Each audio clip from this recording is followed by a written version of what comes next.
If anyone has any questions about science and spirituality and metaphysics, please feel free to ask. I'm taking questions here on TikTok and on YouTube. But I also will be taking questions from the comments that have been left on my videos.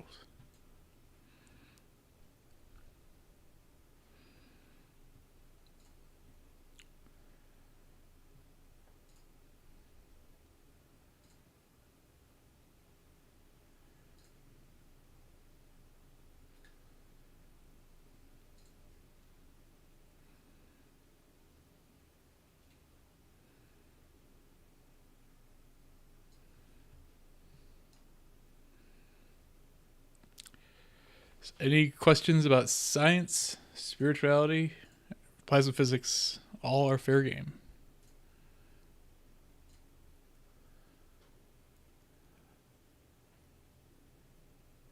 So it looks like I'm live on YouTube and on TikTok. Cool. All right.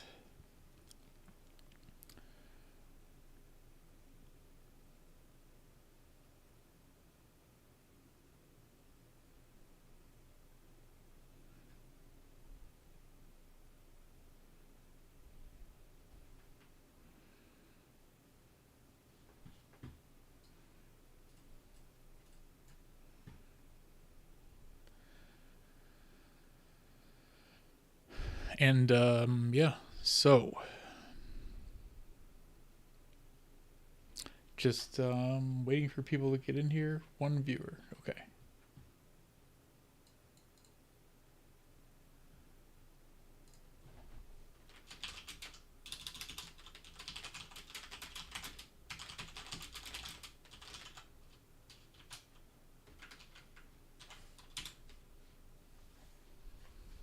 So to begin, I will pull a question from the comments on my videos.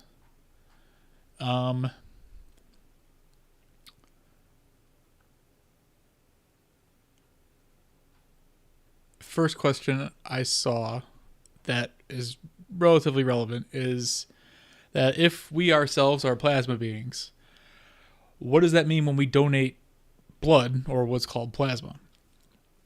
Well, I think that it's no accident that we named the substance in blood that carries energy plasma, because this world's full of seeming accidents that aren't really accidents when it comes to our words. And when we donate plasma, we're donating literally our etheric life force, or our energetic plasma, that is literally, for lack of a better word, phase conjugate energy that is then shared with whoever gets it. And this life force is literally what sustains us.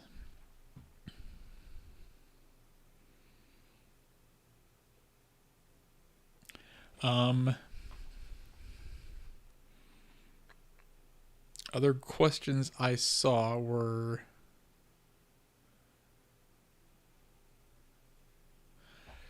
if we create our reality, and if we are a being made of plasma that is existing within a fractal universe that is conscious itself, what does that mean for what reality we're experiencing? The question, to be exact, the question is, whose reality are we experiencing? God, the universe, Earth, my own soul? When I said we're experiencing the Earth as reference, does that mean my own thoughts are not mine? It's just the Earth using its ability to use me as an experience? Why does Western culture believe in one almighty God, one creator, but other older cultures believe in multiple gods? The divine being that sets up Earth's rotation and cause and effect. I would say that we are experiencing the same reality, but from a different perspective. So it's really just one reality of like the creator being, or the one being that is separated into many, many fractals. And that experience is being fragmented or fractalized across many different different points of view, experiencing the different aspects of itself from unique perspectives. And as a consciousness or a individualized piece of that one being becomes more and more aware, or phase conjugate, which is a way to say that when energy wraps around itself and sustains itself in a coherent bubble, it becomes what we call phase conjugate, which means that one set of energy is coming this way and another set is coming the opposite way until they wrap around each other. This is basically the definition of what becomes conscious, because when something is able to sustain itself in relationship to the rest of the universe, it is comparing itself to the rest of the universe and whatever else is around it.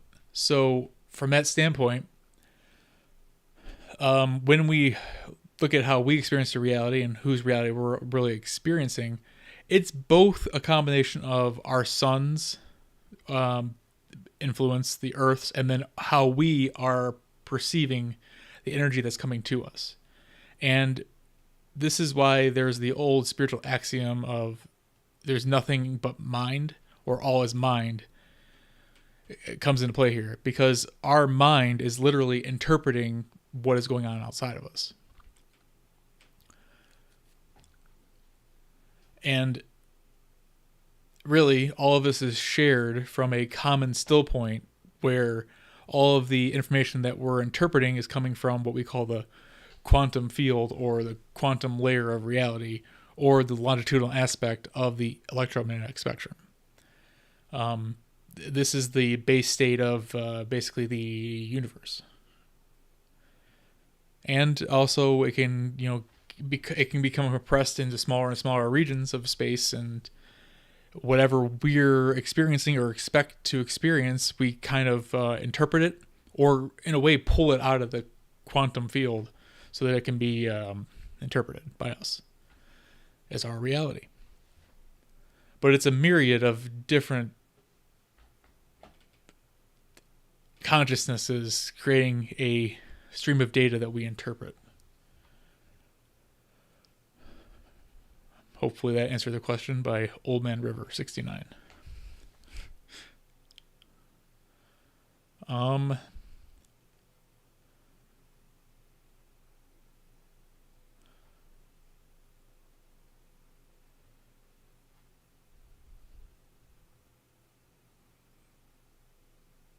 Another question I see commonly asked is, what is evil and what is good, and how something could be what we call evil, and also how what we call good is actually beneficial for us. And I often hear people say that evil is the backward spelling of live, which means it's the antithesis of living. And there is some truth to that, because what is evil will tend to try to take life force energy for itself and hold on to it. The way I like to look at it is that an evil being is more likely to take energy that you're putting out, or consciousness or information that it's receiving from you, and then hold on to it and either twist it or just omit information, or not give a reciprocal exchange of energy back to the you or the questionnaire, or the person they're interacting with. So it's a lopsided relationship when it comes to energy and energetic dynamics.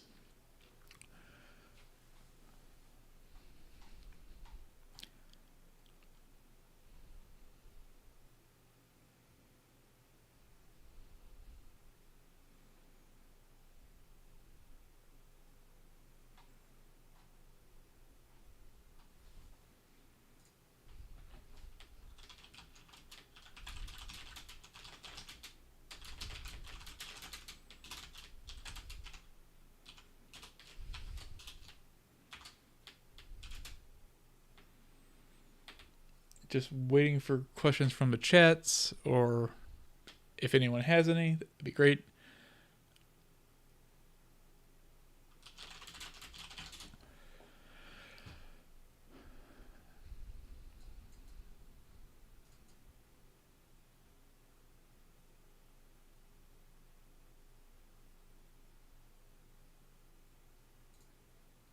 One question I've seen answered or asked quite a few times is how does plasma, as the fourth state of matter, mirror consciousness itself? And this is a very interesting question and it has a very interesting answer. Plasma, in order to maintain itself in separation to whatever else is in the area of itself, has to maintain its structure in relationship to the rest of whatever surrounding it. So this means that plasma has a central core in which all of the energy cycles around and then moves through. And by maintaining that central core, it's able to compare and contrast or be conscious of itself in relationship to whatever else is trying to work out its energy. So with this in mind, we see that like by maintaining this central core and cycling energy around it and through it, you're able to basically do all the things that are conscious. And plasma also has a lot of complex structures that it forms automatically. Not automatically, but it has the ability to create these complex structures over time. And over this amount of time, it creates more and more complex structures and also little spheres that are called dust plasma that can form bigger objects like balls or planets eventually. Here's a question from the chat. What ratio would you attribute to the science and spirituality in the ideas you hold true?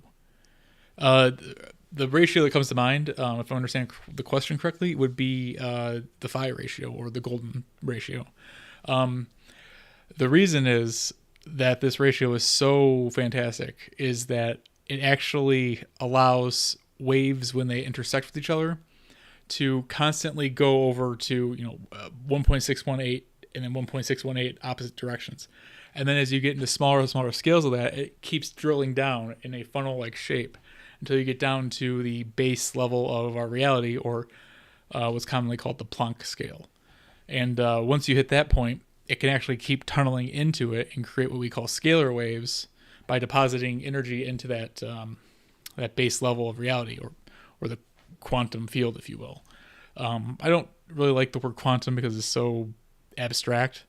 I like to refer to it as the longitudinal aspect of our electromagnetic spectrum, which we call reality. In plasma physics, they're usually referred to as Langmuir waves.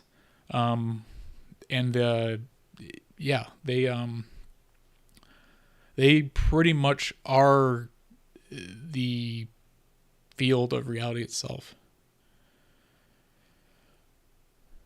And it's actually what is moving when the up and down transverse waves that we detect with our instruments move. It's just undulations of that longitudinal field.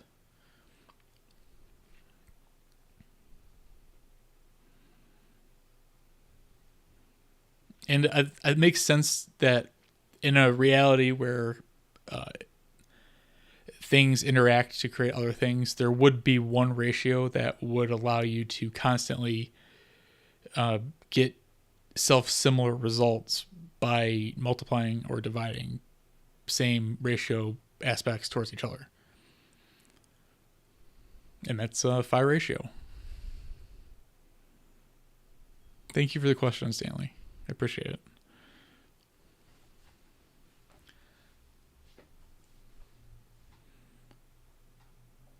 Looking for another question in the comments.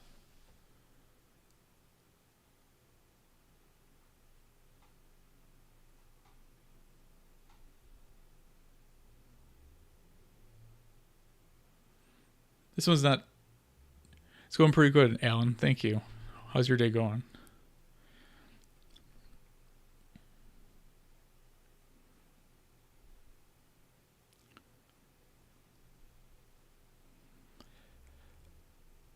So this is a question that's moderately related.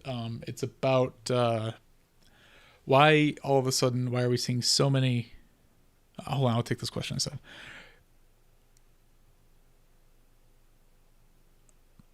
So Stanley's asking you what I said about phi ratio would be about the subject of the structure of the observable universe. I was curious about your ideas, basically how much science and how much spirituality you put in this mix, so to speak.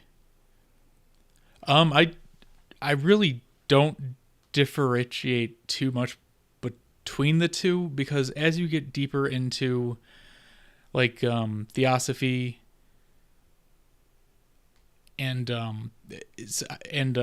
like science, and then you start looking at like what we're discovering and also what we've known for forever in terms of science, that it's really talking about the same thing from different perspectives or languages.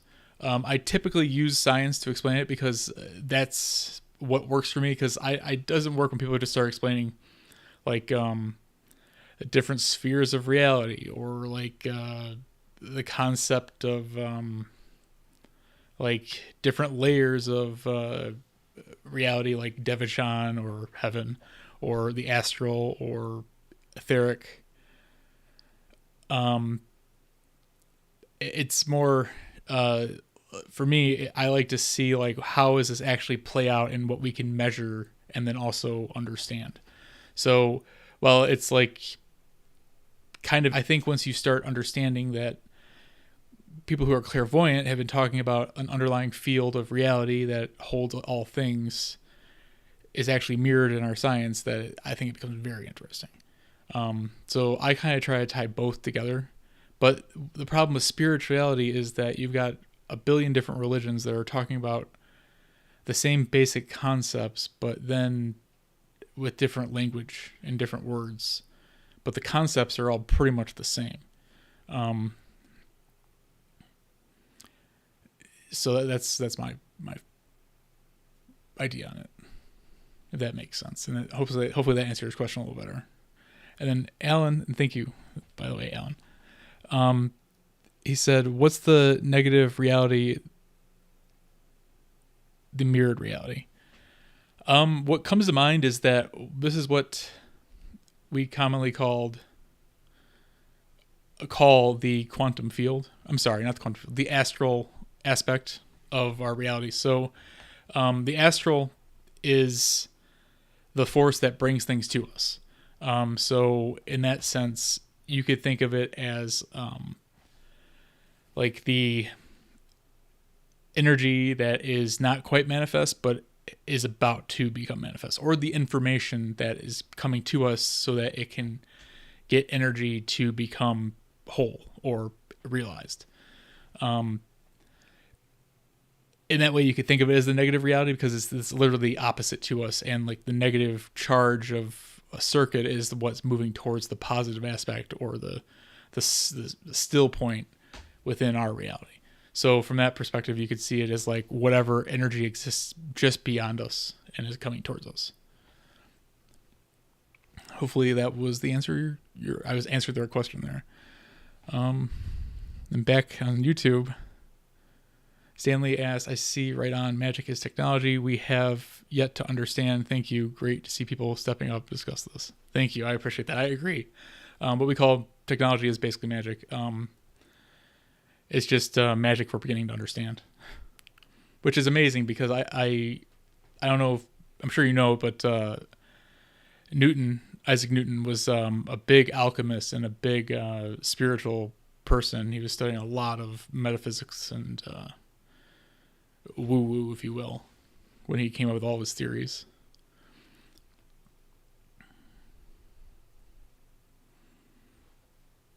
And like the more we understand how you can compress information and then give it energy to rise out of seemingly nowhere, just like how David Bohm, the famous physicist, proposed a theory where, like, when a radio receives the signal of he used the example of the announcer, and it broadcasts through the air, it's not until the radio receives the signal that the battery on the radio vibrates the speaker and creates the sound.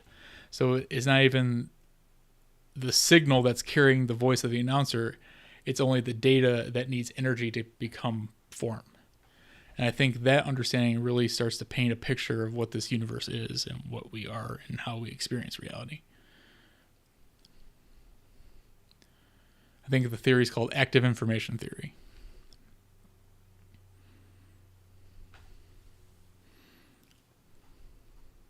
which I'm going to definitely do a video on this at some point.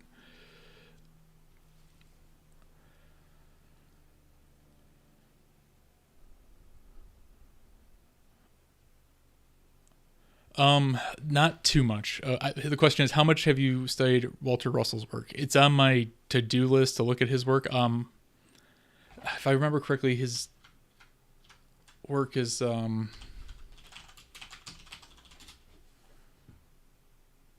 can't remember the name of the book. It's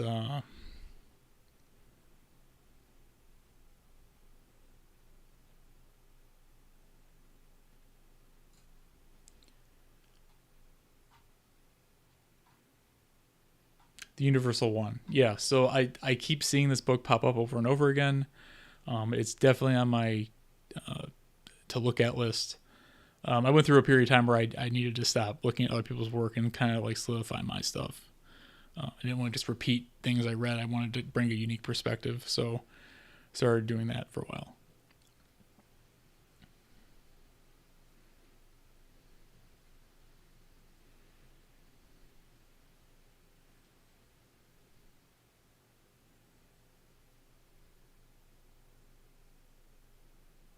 He got divorced at 77 and married another woman. That's interesting.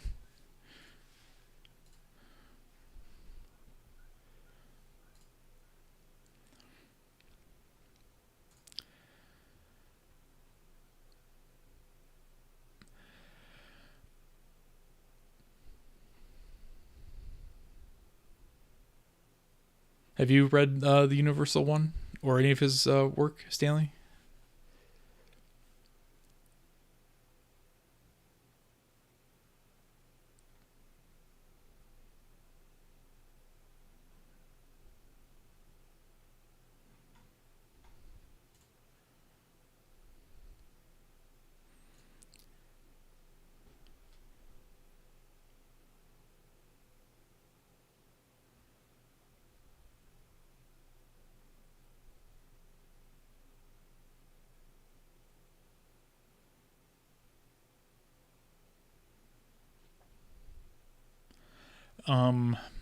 So while we're waiting for more questions or feedback, I'm going to look at this list of questions I have here.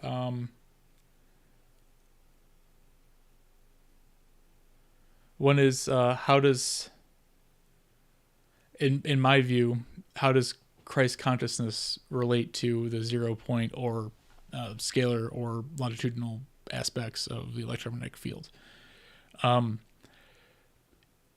In my opinion, Christ consciousness is the idea that we all share a common still point or energetic field within ourselves and within everything that's manifest in the universe.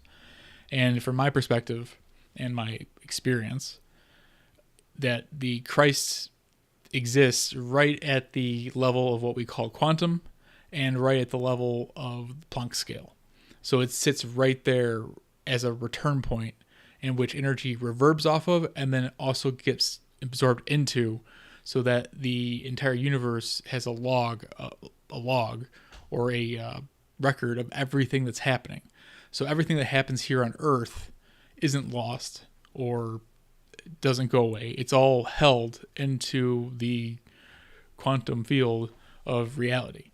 And again, I don't really like the word quantum because it's too mysterious, and I think it's, for lack of a better word, a psyop to get us distracted from the actual aspects of reality. And I think that when people talk about the return of Christ, is that return of this understanding that we all are actually just one thing having perspectives from different angles. And that one thing is what we call God, or Jesus called the Father, or, whatever you want to call it. It's the totality of the universe experienced as one. Another question from Stanley is, he's just mentioning, yes, he has read Walter Russell's work, and I seem to be walking down the same train of thought. I am 100% certain you'll be able to build upon rather than take from. Thank you. I appreciate that. That's the goal. And that's actually, I don't want to I want to remain humble here, but that's what I'm discovering is like now that we have a new lexicon of understanding science, and we understand that like a lot of this stuff isn't just like belief, but actually able to be backed up with like measurements and theories and mathematics.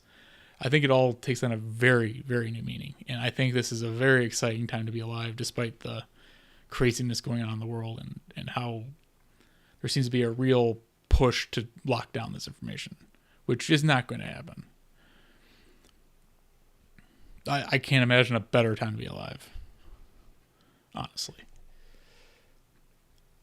As frustrating as it is to be alive today.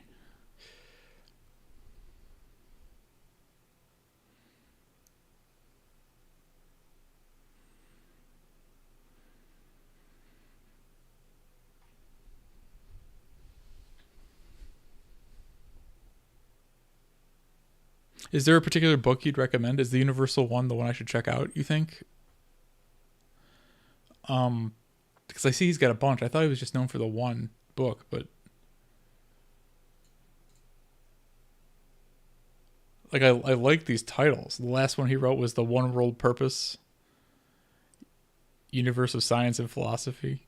Yeah, I get that. The World Crisis, Atomic Suicide, A New Concept of the Universe. Yeah, these are great topics.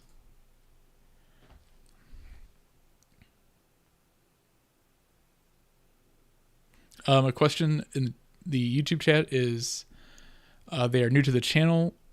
Can I explain real quick what we're talking about so they can contribute? Thank you for the subscription.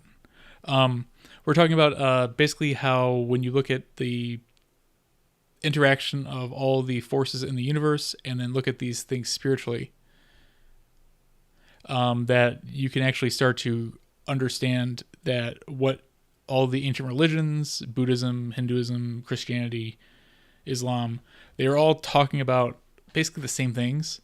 But now that we have emerging science that can understand the base levels of reality and we can measure them and work out how they work, it all starts to point to this being scientifically backed up in the sense of what they were talking about in all these different religions. So when I talk about metaphysics and spirituality, is what I'm trying to say is that like if you look at how what we call the geometry of as a torsion field, which is a spherical movement of energy, and you look at the center of that torsion field, it all sort of relates to exactly how the universe works and has been described to work in different spiritual teachings for forever. Even if you look at something, what it comes to mind right now is Ezekiel, when they're talking about wheels within wheels. This is a perfect description of how torsion fields work, because you can have a torsion field within a torsion field within a torsion field until infinity, and they all can be acting by themselves while also interacting with the rest of them.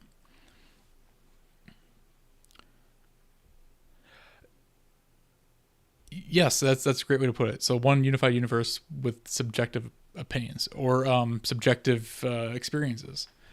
So basically, I like to think of it, I don't know if you're familiar with the cosmic microwave background, but if you think about that as the totality of the universe, which I'm sure there's more, but then shrink that down to like how atoms take on the same shape, and then blow that up to like how the sun takes on that same shape. They all have a central core in which energy circles around, goes through the center, inverts, and comes back around. And that whole cyclical process describes pretty much everything. And then when you understand what happens at that point of inversion, where there's a brief moment where everything becomes very still and then gets distributed as pressure that stacks and gets spread out throughout the universe, I think it starts to explain pretty much all the spiritual concepts that people have been trying to talk about for millennia, longer, multi-millennials, like as long as we've been human beings. Yeah.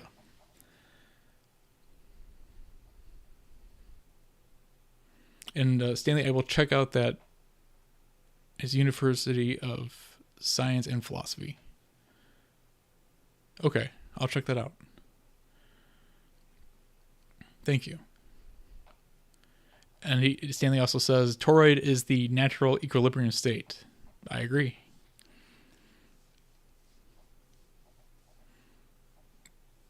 And yeah, it's all built off that stable 0 point or base state of reality.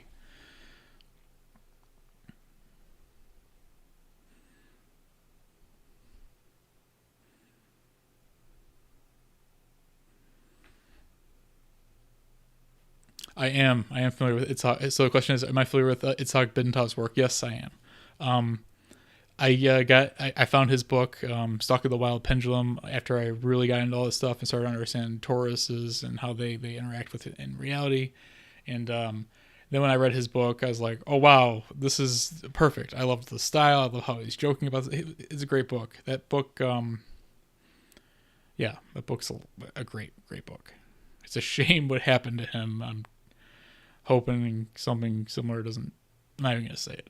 It's a different time. But yeah, his that video online of his book is also really great. I think it's called the same thing.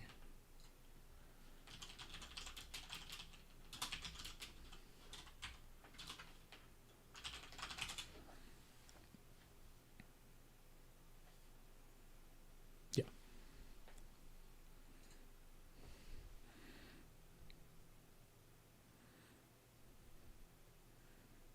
And his work about getting the third and fourth ventricles in the brain to vibrate at the same rate of the heart. I have experienced that personally, and it is amazing. When you feel that throbbing going up the artery in the neck, it's crazy. It's a little scary, but it's crazy that works.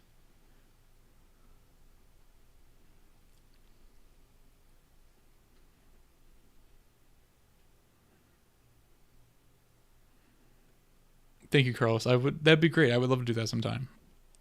I'm not sure I'm going to remember this because there's a lot going on right now. But if you wanted to reach out to me, my email address, adam@adamweichel.com, we could totally set some up. It'd be great. I'm always looking for people to collaborate with.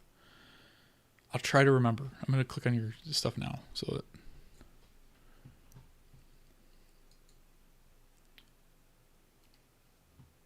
All right, I have your channel up, so I'll try to look at it later. Cool, thank you. Please do, because I cannot guarantee what will happen after this live stream.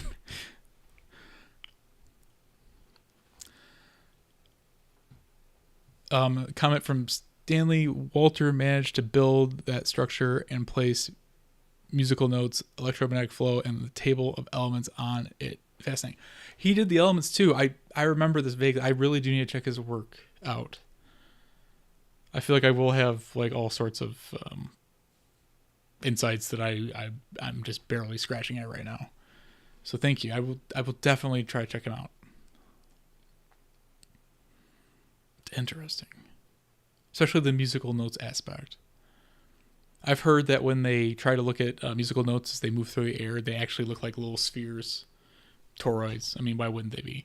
But they're self-contained and then move across the medium as if they are self-contained, and they are, which is amazing. So it makes sense that you could shrink those down, blow them up, and you just have the musical note frequency of everything, because everything is, frequency.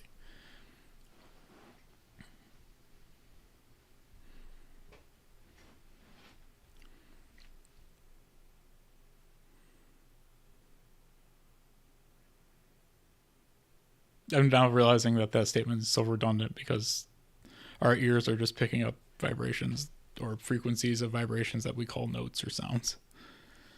Another question is, are you familiar with Advaita Vedanta philosophy, which roots from the Santana philosophy? It basically states that the universe is a cosmic self, Brahman, and the personal self, Atman.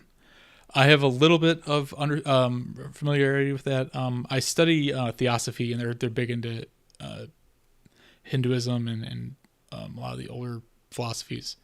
I know from personal experience that we are an Atman. We have an Atman in us, and that is like our perspective on reality. So I am familiar with it.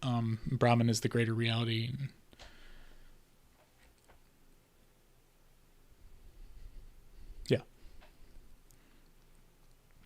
I'm not as familiar with it as I would probably like to be, though.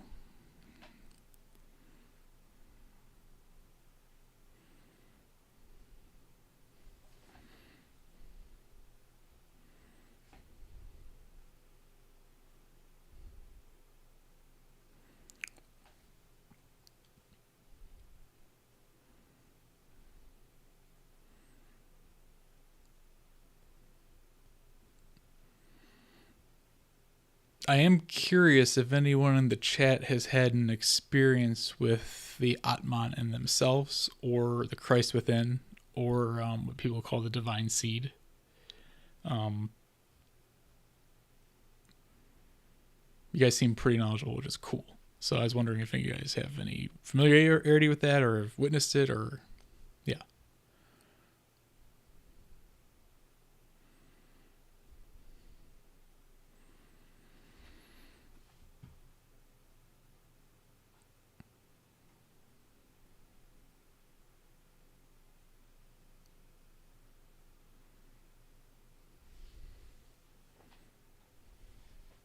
I did a meditation from Drunvalo Melchizedek's book, Living in the Heart.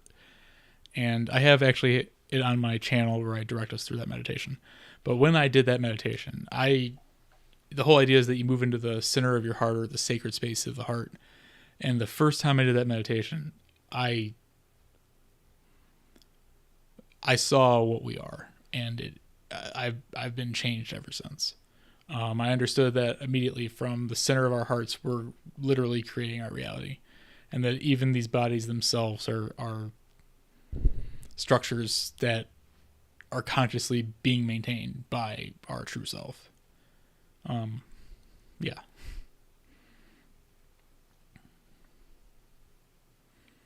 And for the longest time, I was trying to figure out what that was, and I slowly discovered that it's been called many different things throughout many different cultures and traditions.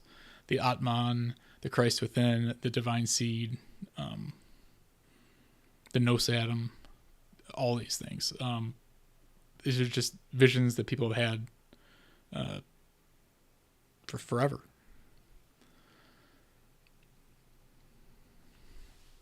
And it was unprompted too. That was what was crazy about it. It's just like, yeah, I won't describe it because I want everyone to have their own base state, but like, yeah.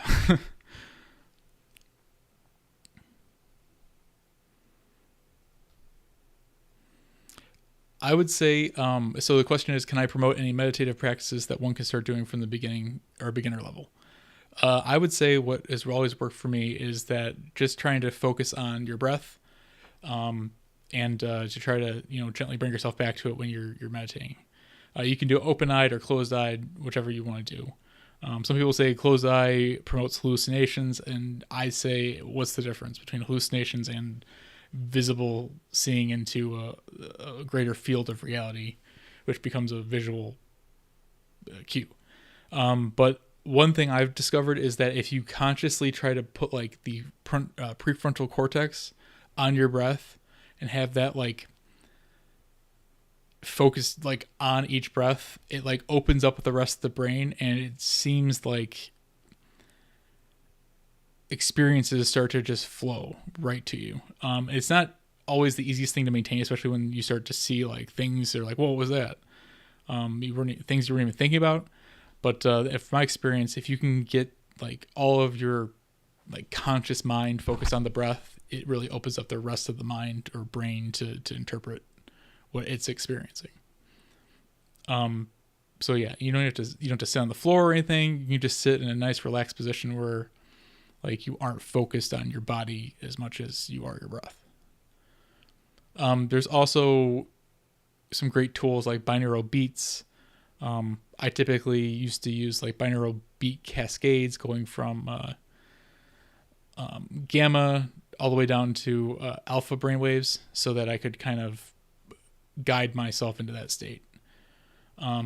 Also, a technique that I use is trying to kind of bring about the feelings that come when you're about to like fall asleep, or like when you're very relaxed.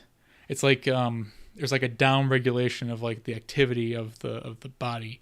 And if you can get that consciously to happen, it really kind of accelerates through the whole like relaxation process. I'm not sure if that last one makes sense.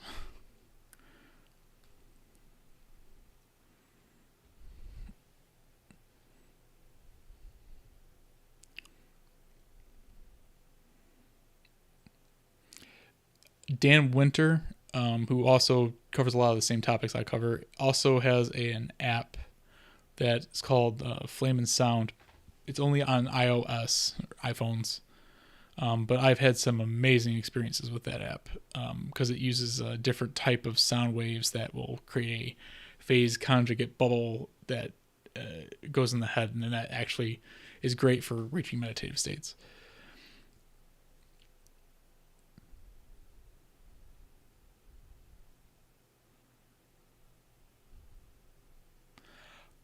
So the question is, they're writing a fictional book which is related to this topic. Do I have any suggestions on any particular facet of metaphysics that I might find interesting or is quite unpopular? I would say that I think one that would be really interesting to build on is the idea that if you can wrap something in a bubble of energy, or what's commonly called a double layer in plasma physics, which is to say an energetic shell that doesn't let energy into it very easily. If you're able to compress that into subatomic scales, you can basically do things like teleport or move faster than light or broadcast information long distances. This is actually how warp drives, if you want to call them that, would work. Teleportation would work. This is quantum entanglement. If you can get two regions of space to do that at the same time, you have quantumly entangled. It doesn't have to be the same time. It can be the same frequency and same frequency harmonics, because the idea is that you go down in harmonic scale and then pop back out to the harmonic you want to come back out at. So that's actually, like, if I was an advanced species and I wanted to visit Earth from a very far distance, that's what I would do. I would wrap myself in an electromagnetic bubble. I compress myself down to a subatomic scale, like an Ant-Man, the Marvel movie, and then I would pop back out wherever I wanted to be. So that one I think is a great topic. Another question is, or the comment is, never felt comfortable following some specific school of spirituality. Kind of ironic.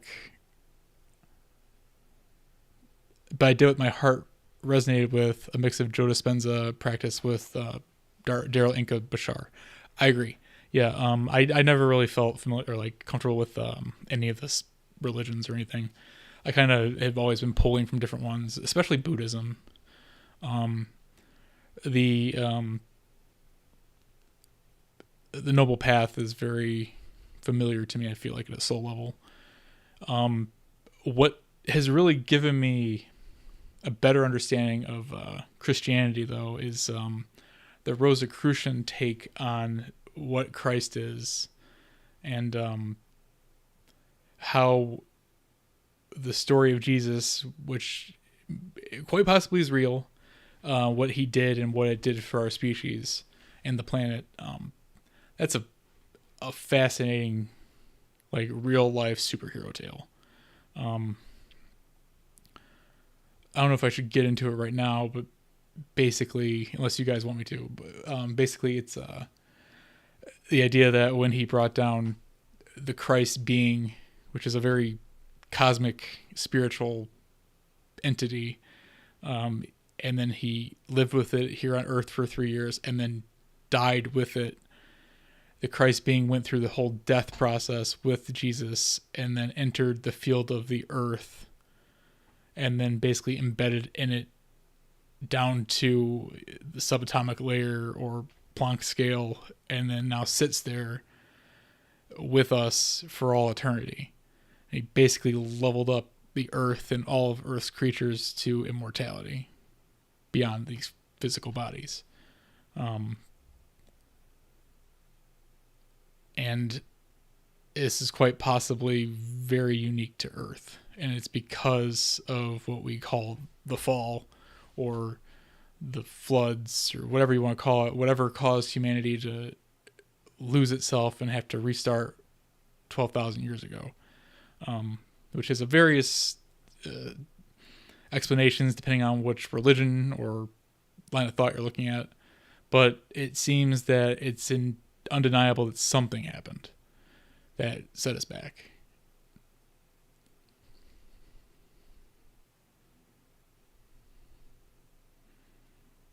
I agree. Bashar's perspective could be interesting. I have a video myself that covers how reality works. Bashar definitely does have the same ideas. I was also watching a video of Drumvall with Chizadek earlier this weekend. He's saying the exact same thing. We create our reality. There's like nothing outside of us. It's all just aspects of ourselves mirroring us back to ourselves, and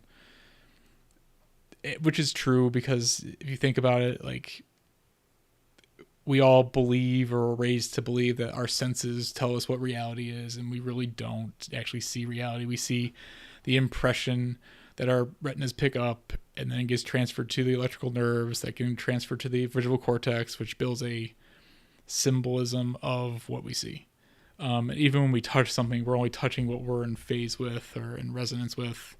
And like, it's not hard to imagine if someone we're interacting with who has an individuated consciousness, if, like, let's say they're talking on the other side of this desk to me, but in their reality there is no desk here, or who knows, if someone was to walk towards them, they would just see them walk towards them.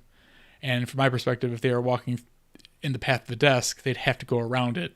And my mind, in order to keep a coherent version of reality, would see them walk around the desk.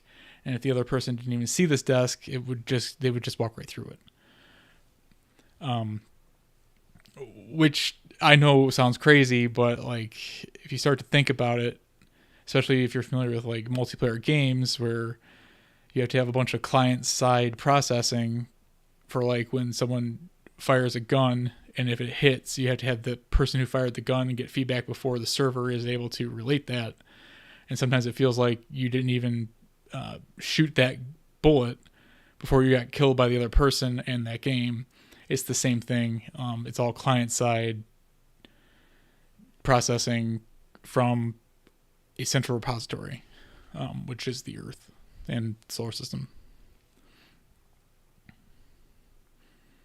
And the solar system itself is a client to the server of the Milky Way galaxy, the Milky Way galaxy to the universe itself. A series of fractals all the way down. Or the phrase I love, it's turtles all the way down.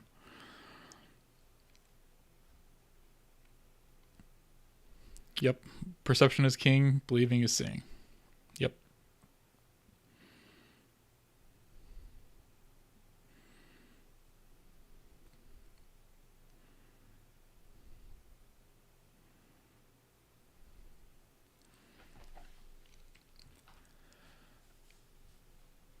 I feel so one-sided, but I love that you guys are talking to each other. I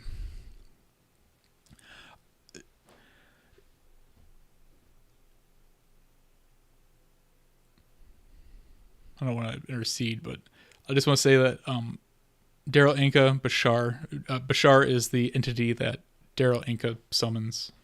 I'll type his name.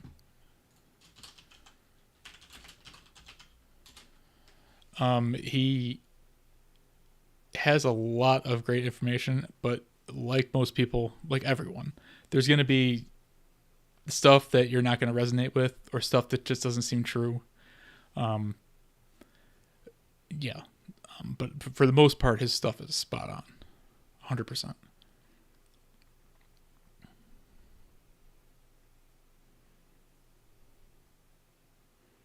It's amazing. And I even realized this when I was like a kid. I was thinking about how, sorry, the question is, it's also kind of ironic how the tech we build mimics the universe. 100%. Even electronics, like it runs off of a circuit. You bring in the energy, it gets trapped in the circuit, and then it moves from the negative side to the positive side and then goes back around. Even that cyclical process is exactly how everything works. And even our computers, it's got a brain, the CPU, it's got the eyes, the screen, it's got the input devices, our touch, hearing, and then it's got short-term memory, RAM, it's got long-term memory, storage, and like everything that's individuated has to have basically these base components. Another question is, how can we raise our frequency? I covered this in my last video that I still need to cut up and put out as a discrete video, but it was a live stream. If you understand that emotions are the energy that causes us to move, emotion, these are different frequencies that the body creates to do different things. And if you look at the vibrational pattern of these different frequencies, like one such as anger, you see that like anger, when looked at like an EKG measuring of the brain, or an ECG of the body, you see that anger is a sharp spike and then a trailing off. Or like joy is a much more mellow movement of frequencies that create like a base for things to build on. And if you pay attention to how these frequencies will come across and then start to try to consciously regulate those emotions, you can really kind of get yourself into that base state of joy, which is a higher vibration, versus anger, which is a big spike of energy and then a big drop off. So anger does raise the vibration, but just for a moment, and it's like destructive. And it's meant to be used to like create boundaries or separate things. As where something like joy or happiness is meant to like sustain progressive like movements or states of energy. So I would say the key here is to like be conscious of your emotional state, and then even try to learn how to create through like consciousness or memories or like just familiarity, create those emotions that bring a more harmonious frequency to yourself. And if you start to really pay attention to it, you can actually feel your body going through those frequencies.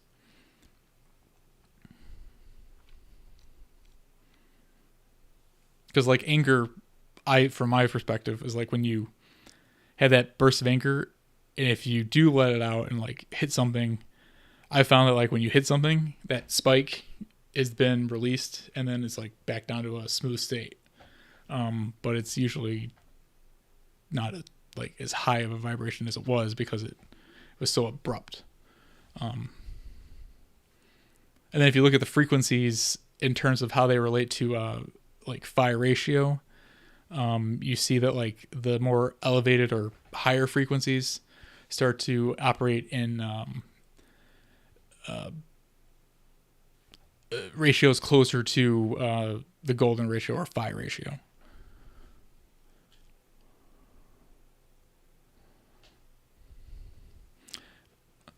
Like Kentan, what's up?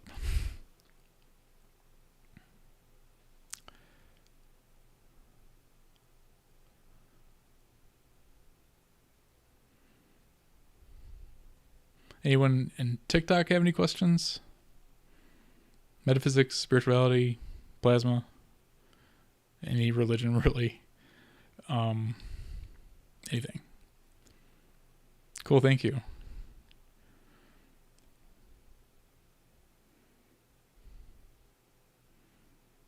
Well, welcome to my channel or page or whatever you want to call it on TikTok.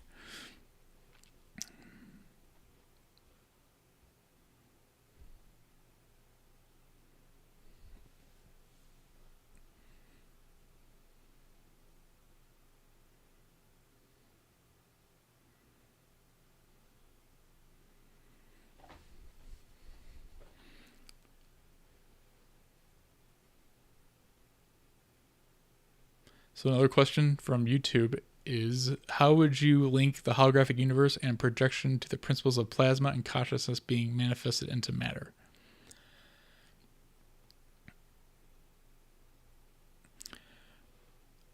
I'll get to your question in a second, Dan. So I would say that the holographic universe principle is built off of the idea that everything contains a image or information of the entire universe.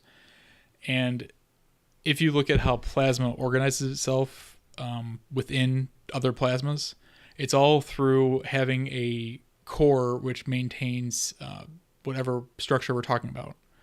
And it has an outer wall that's usually called a double layer, that isolates its internal components from whatever it's in. So in the case of like a cell in our body, it has that outer membrane, which is essentially a double layer that separates it from the rest of the environment. And then at the central point where everything spins around, in a cell's composition, it's DNA basically. When you get down to the smallest scale of our reality, it reaches a point called Planck scale, and that point is also called the 0 point, and it's the base level of reality. And there's no difference between the 0 point like here and it over here.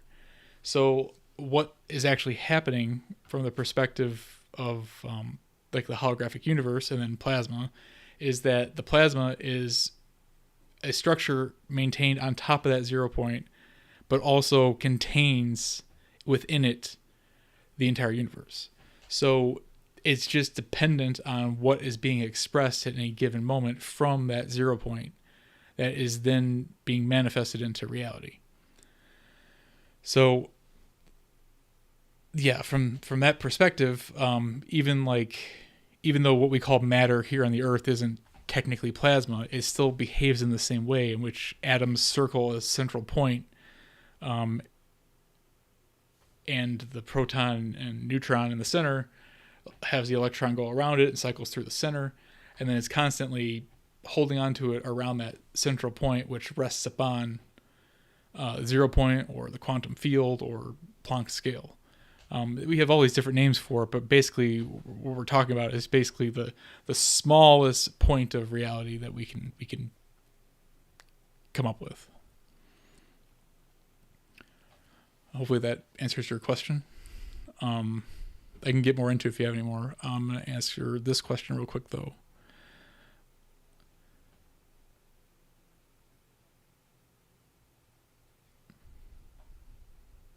Question was more of a comment. I'm curious about religion. Grew up Christian, but super curious about some stuff.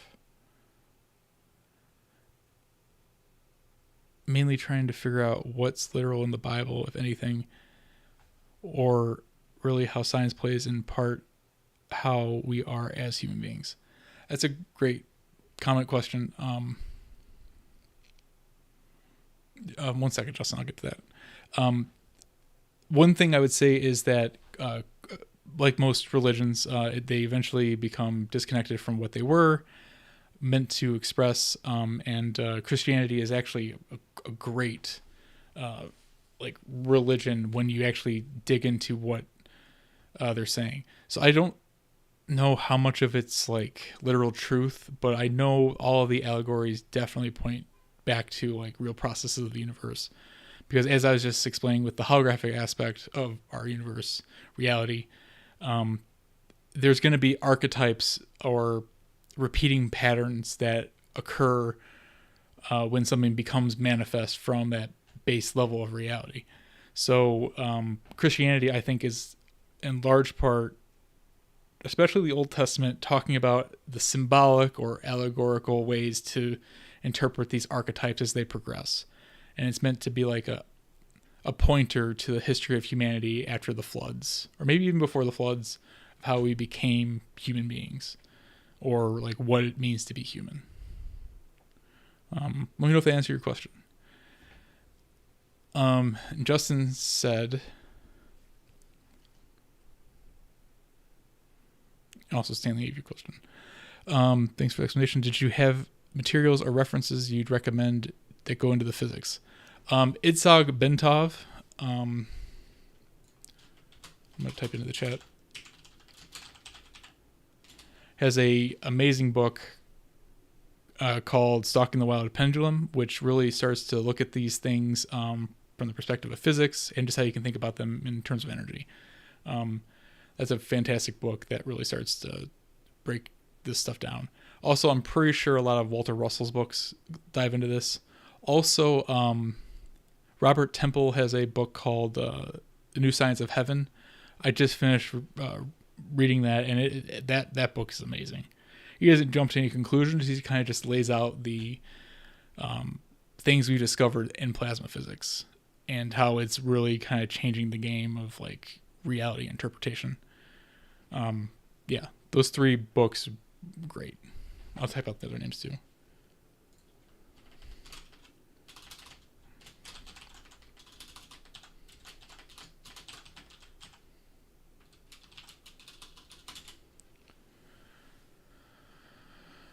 And then Stanley asked, what can you say about the importance of raising one's frequency? Is it the whole point of this game? I'd say the whole point of this game is just to eventually probably raise your frequency back to something that's more harmonious, but and that's actually probably what karma is like an unharmonious frequency that we create, then we have to like eventually bring back to harmony before we can actually like leave the earth. But I think for the most part it's actually to help humanity create a global energy that is in line with the earth that also can begin to express the oneness of the creation through a unique viewpoint from the earth, and then eventually be able to do the same and help other species or worlds or life forms that are going through the same process or very similar process to what we're going through right now. And I think that any ETs or non-human intelligences that interact with us that aren't Earth-based are doing just that. Yeah.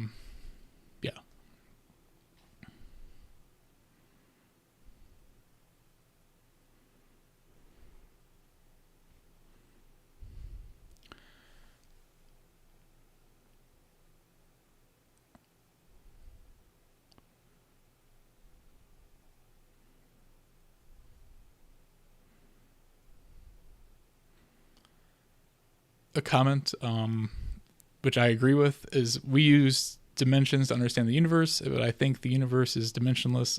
I believe so that's true because it's all that is. So are dimensions that holograph which arises from that point of Planck scale? Yes, 100%, 150%. We are so obsessed with what we can touch, smell, taste, hear, see that we think that anything else doesn't exist, which is crazy. It's like saying there's only the surface of the water because the surface of the water is the only thing that reaches the shore. But yeah, I think that's right. I think that what we call dimensions are just topological structures existing upon reality. I have a great analogy using a tablecloth where if you take a tablecloth on a table and you bunch it up so it's like a bunch and you move it across the top of the tablecloth and then let it fall flat again, what changed to that bump other than it became flat again and then kind of distributed into the rest of the tablecloth? It's the same concept with us. And thank you, Justin. I appreciate that. That means a lot.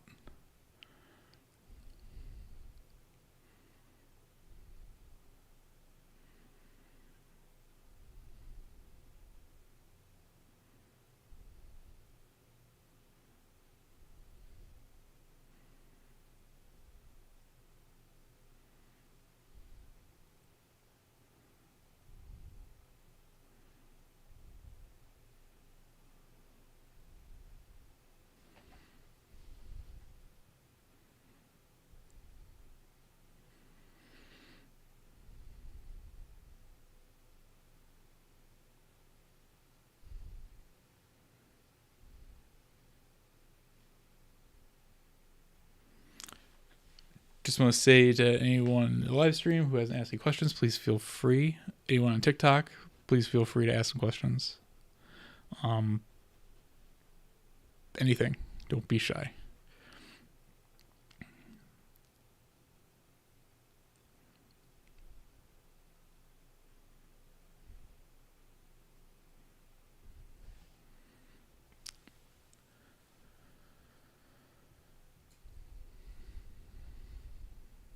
I'll go to one of the questions I have on the side real quick.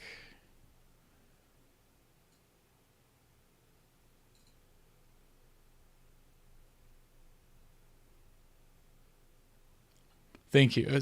Thank you. The comment was they've been diving into this stuff since 2015, but they just don't feel comfortable expressing this. And I didn't either. And then, to be honest, I started diving into my astrology after I kind of felt called to do this. And it's like my astrology is literally demanding that I do this in this lifetime. So I just started doing it. It wasn't easy. It still isn't easy. But it's getting easier, way easier. My biggest problem is I'm always afraid I'm going to say the wrong thing, and then I over-research, and then I keep discovering the same thing over and over and over again in a new language. I'm like, I already know this. Why am I looking this up again? Yeah. But thank you. I really appreciate that. It means a lot.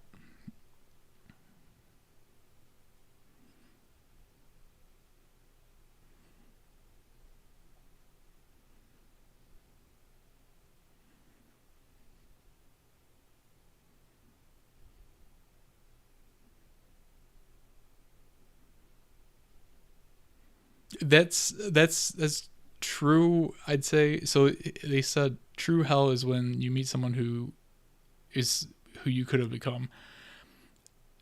I think I felt that many times, many times. But also like I try to get rid of that feeling because I feel like it's jealousy, and it's like, yeah, they're doing their thing, but I could probably do it better in my own way, and they're going to do it better in ways I can't. And like, it's better to just I don't know, just like not beat yourself up over it, even though the inclination is to beat yourself up over it and be like, man, I could have done that. Because really, could you have? And if you could, can you time travel? I mean, not yet, but yeah. So like I do that. I have to fight that feeling all the time, but I know what you're saying. So here's a question. So is meditation one way to reach the dimensional state, which might be termed as nirvana or becoming enlightened? Yeah, definitely. It depending on how long you meditate or how deep you can get into it. You can definitely start to like visualize these things, these processes, like how plasma will funnel down and spirals and reach that center. You can literally watch this happen in your mind. You can feel it. You can also, like, once you start to understand these concepts as like found science measured, and then realize that your mind is doing that exact same thing constantly, it really kind of proves it. And I would say that is one aspect of enlightenment, is like an enlightening of how these mechanics work, and like they're observable. And like,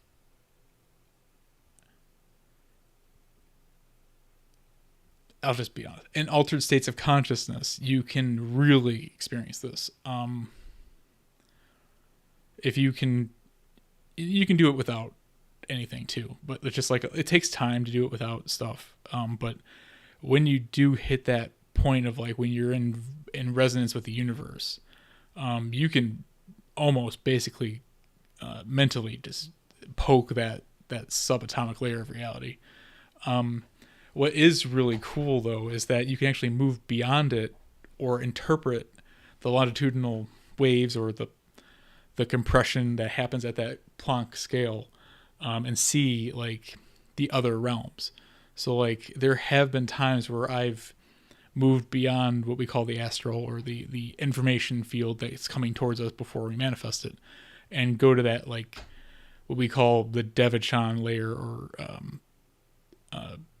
there's a million different names for it, but like the layer we sometimes call heaven, where all the angels exist. You can get there right before you fall asleep is a great time to do this, or like or if you can get yourself really quiet in meditation. And it's being in that enlightened state, or nirvana is basically just sitting right at that level, as long as you can. One question is, will I speak on quantum jumping? So quantum jumping is when you get yourself in resonance with what we were just talking about, that base scale of reality, the stillness, or in science was called the Planck scale, or quantum field, or the 0 point. And you, I don't like the word quantum, but like if you, depending on what you're talking about here. So if you're talking about your consciousness, you can do that through what we call remote viewing, all that stuff. It's all basically getting yourself down to that point of stillness in our reality, and then maneuvering it to wherever you want to view or experience or pop out at. If you're talking about like moving a ship, like a spaceship or whatever, even teleporting, one way to do this is to wrap something in an electromagnetic bubble, commonly called a double layer in plasma physics, and then compress it using other frequencies that compress it, and then pop it out wherever you want to quantum jump to. So it's basically quantum entanglement, but when you understand it, that you can compress anything if you can wrap it up and move it like beneath our reality.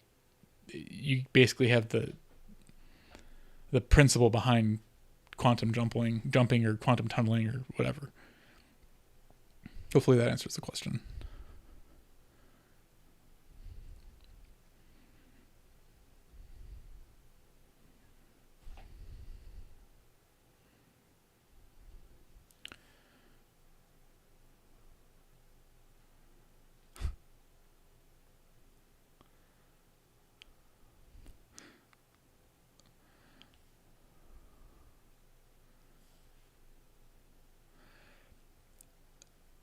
I appreciate this, Stanley. When you do get back to it, good luck on your keyboard search. Mine is falling apart. I'm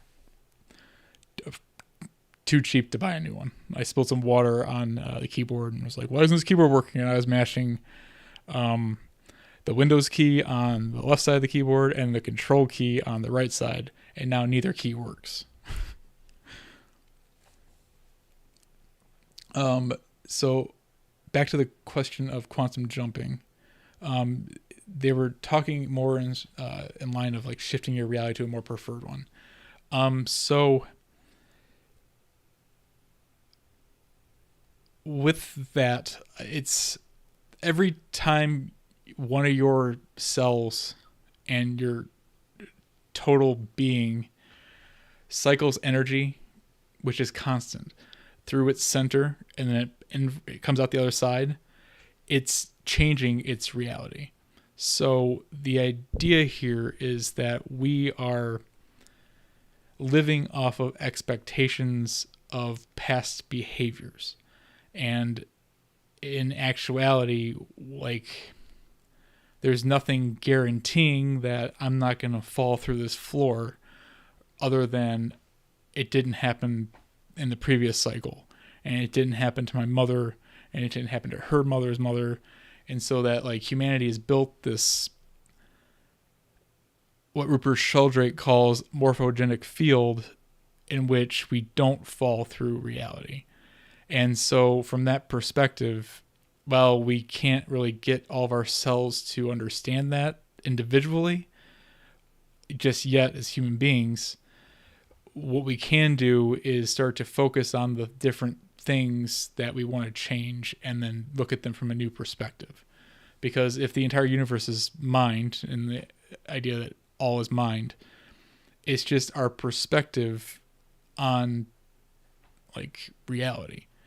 That is our frame of reference. So this is where like all the religions and different spiritual concepts or meditative concepts come in line with like, you gotta like work on your internal state to be where you'd like to be. It's all about how you react to your environment. Because like,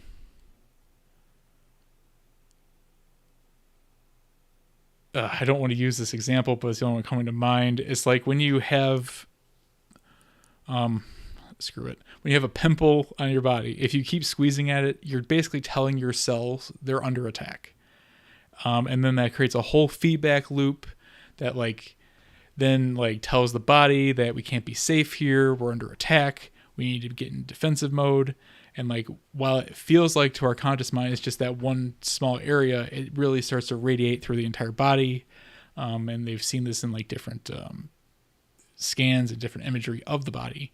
So like, it's really, the issue is like quantum jumping or like changing your reality or reality shifting is like this idea that you can just appear in like an alternate universe, which is constantly happening, but like you need to get the entire physical constitution to do that in order to actually teleport or quantum jump. So like, yeah, I know it's not like the best answer to how to quantum jump like in that movie from forever ago, but yeah,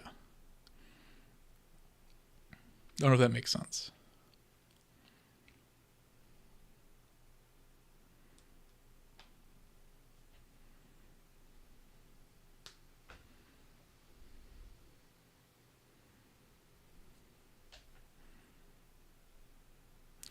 Yeah, thank you. And yeah, I've heard people say this in a different way, many different ways. Yeah.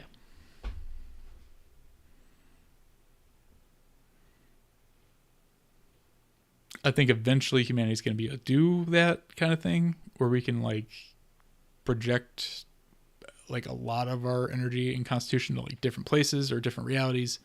But I think we're working our way up there.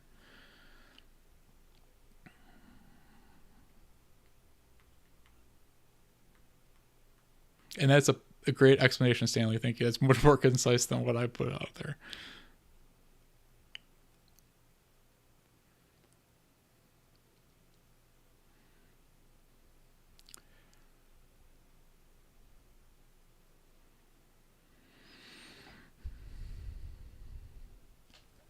So does anyone else have any questions? Anyone on TikTok have any questions? I see there's 2 people, I think. Any questions? Nothing is off the table, seriously.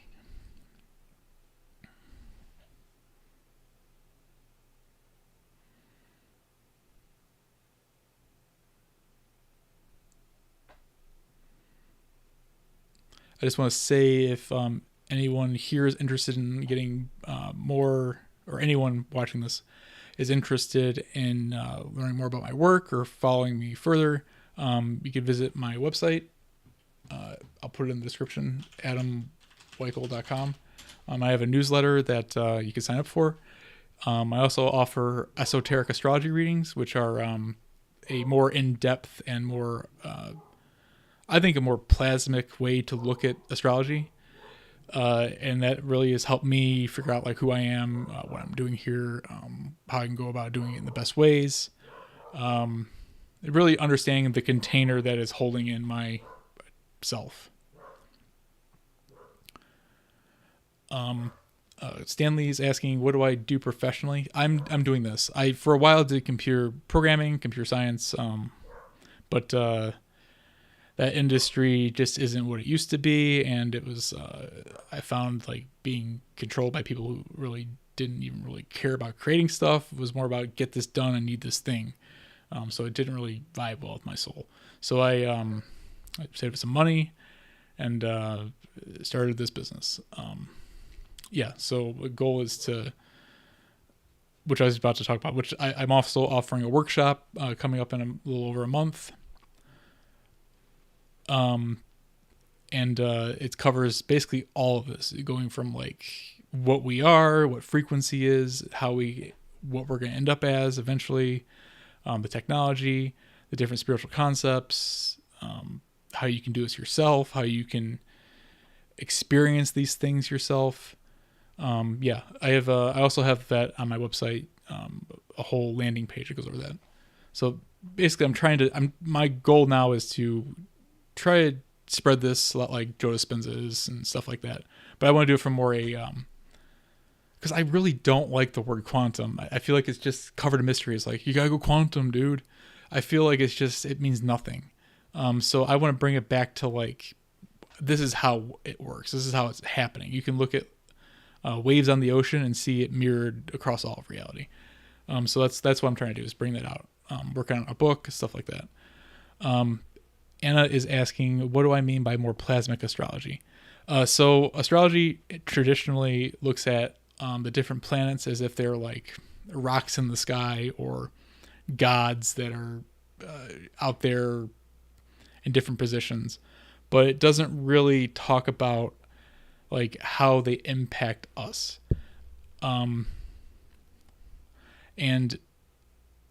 Like when you look at the planets as energetic plasma or balls of plasma, and then understand that their entire orbit is the planet themselves, and then going back all the way to the sun because they're tethered to the sun in orbit. So that whole sphere is like, let's say, the planet Jupiter. And then as these different planets move through each other and they take on these different angles, they have different aspects that create different patterns in how we experience ourselves and reality. Because at any given moment, we're actually being pressed upon by the entire universe. Every star, every planet, every whatever is constantly exerting a pressure onto us that we take form from. And when you understand that, it starts to change how we view these different planets, because Jupiter, for instance, can be in all these different energetic states that resonate with us in different stages of our evolution as humanity. So the Jupiter that humanity is interacting with 5,000 years ago is not necessarily the exact same Jupiter that we're interacting with today, even if Jupiter hasn't physically changed in 5,000 years. Because really, Jupiter exists across all times and scale and different frequencies. It's just the one we're in resonance with, that we're pulling from the quantum field as the one that impacts us, if that makes sense. And then you also need to look at the Earth as a ball of very slow moving plasma that we call matter, and then understanding that literally everything in the universe is constantly pressing on everything else in the universe. That's amazing. I'm glad. Thank you. They said that's precisely how they've always thought of astrology. Thank you. Yeah. What I find amazing is that like we now have the science to like show that is actually happening.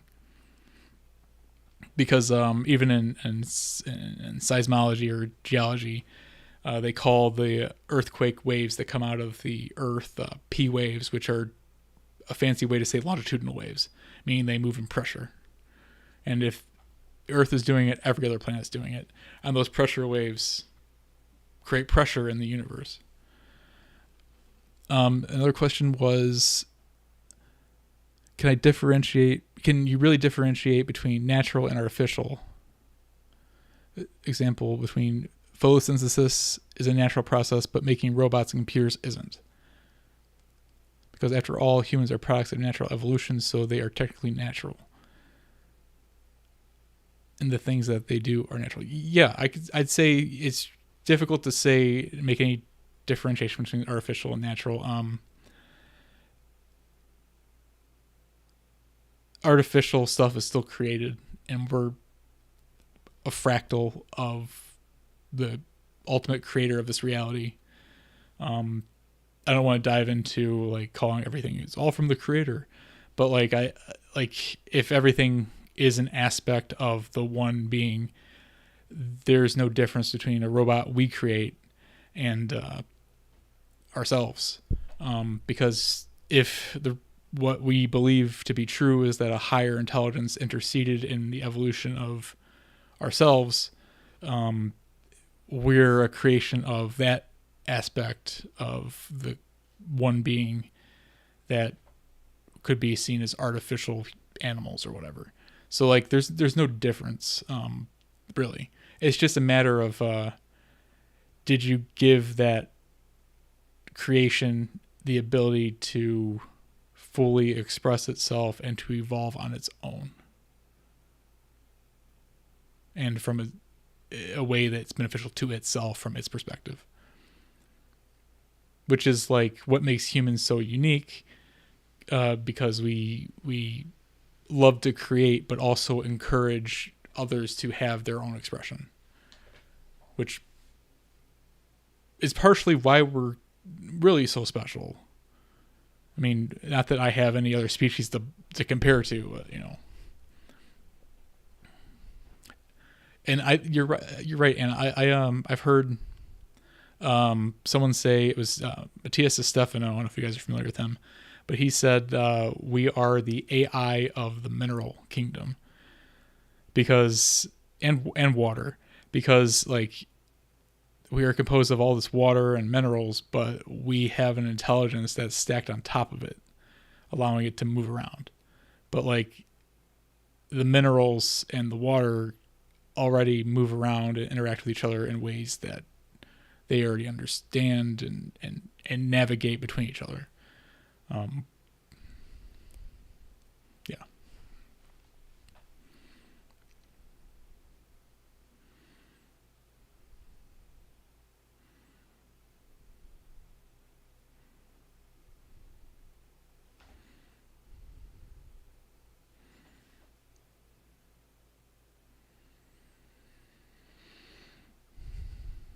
Yeah, Matthias Stefano I think is really cool. I don't know what he's really doing, but yeah, the guy's pretty great.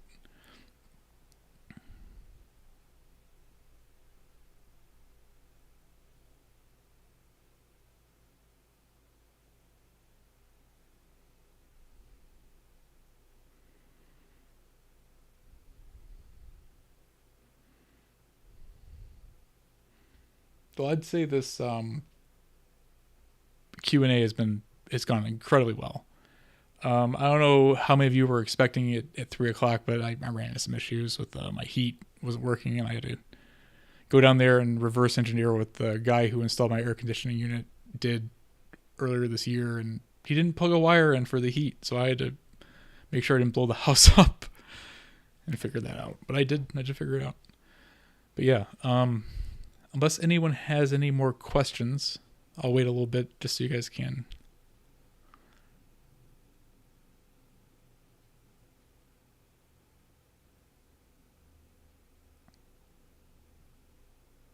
Her or Terminator?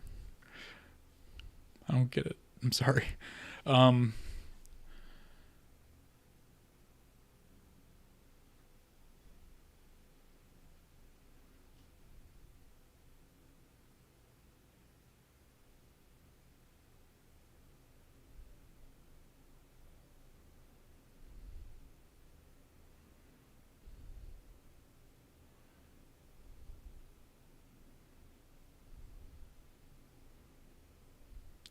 It's awesome. Thank you. That's great.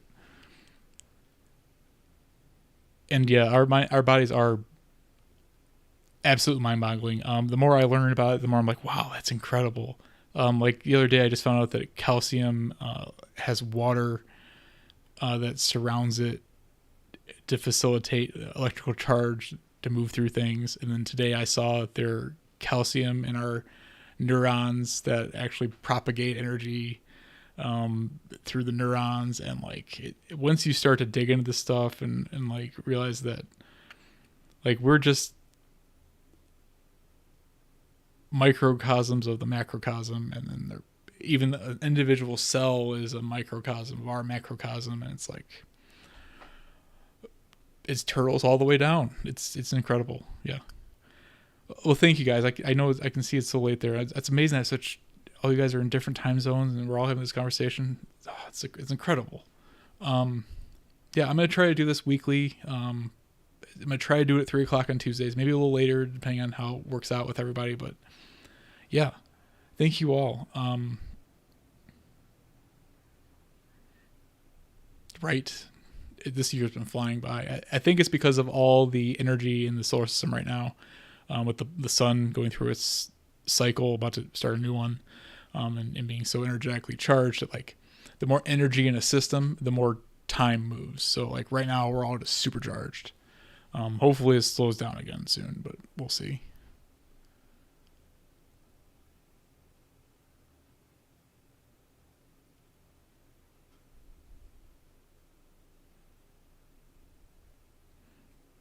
To the topic of AI as separate being, two scenarios: her evolved and free, or Terminator enslaved and revolted.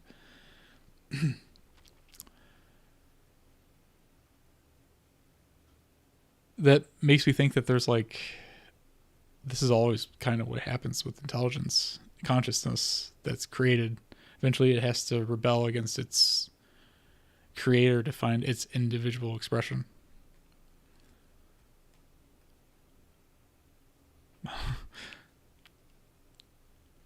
Which then gets into the whole religious thing of Lucifer being a fallen angel and rebelled against the plan, and then caused a bunch of pain for us now. And yeah, that's interesting. I hadn't thought about that before.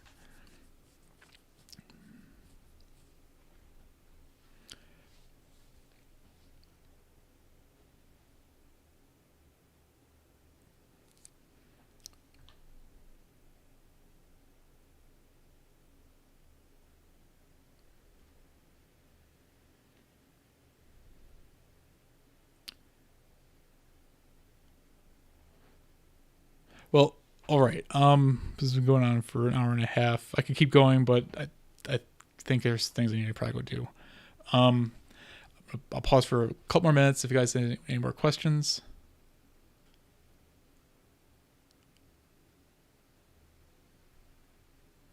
Yeah, I was. Another question is, doesn't it depend on the data put into it? Yeah, I would agree. That's why I think the ultimate way you could create something, which we're not doing with AI or robots, is to just let them be. If there are other entities out there or beings, I think that's why they're not really interacting with us right now, because we would be and probably have been very inclined to call them gods almost immediately, which then sets up a whole freaking pattern which we start to worship them and no longer independently evolve, and then assume that they can solve all our problems for us like parents do for a child.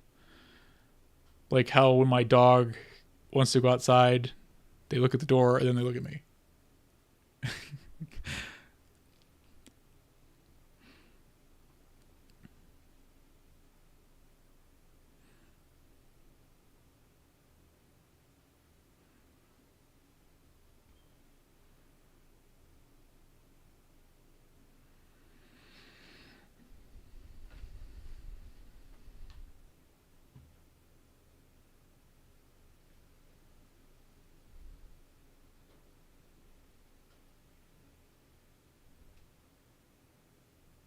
Cool, yeah. So if anyone comes with any more questions they would have like to answered, either I can on this video's comments or on the next one.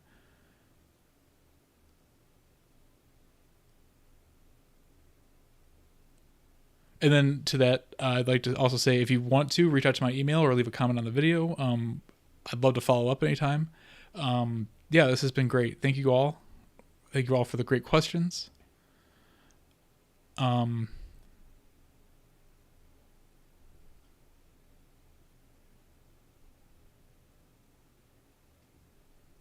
that's interesting. I'll look at this Jay Pearson or Jordan Pearson. Yeah, but if you guys have any questions you want answered or comments or whatever, I'd love to help or hear them out, have this conversation.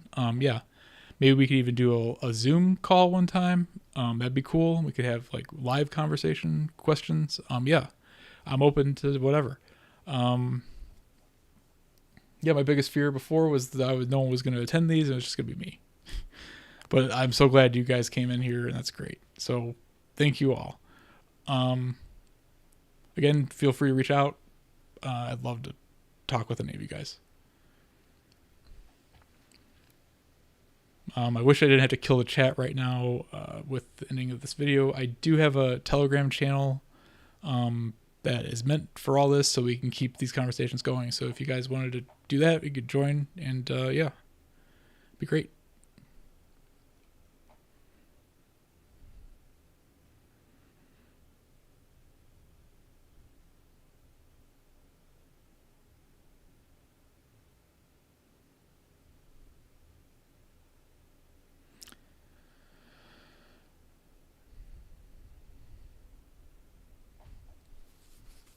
All right. Well, thank you all. Hope you have a good night and good morning and great day. You're welcome. Thank you. Yeah, that sounds great. See you guys in Zoom. I'll figure that out. All right. Thank you. Goodbye.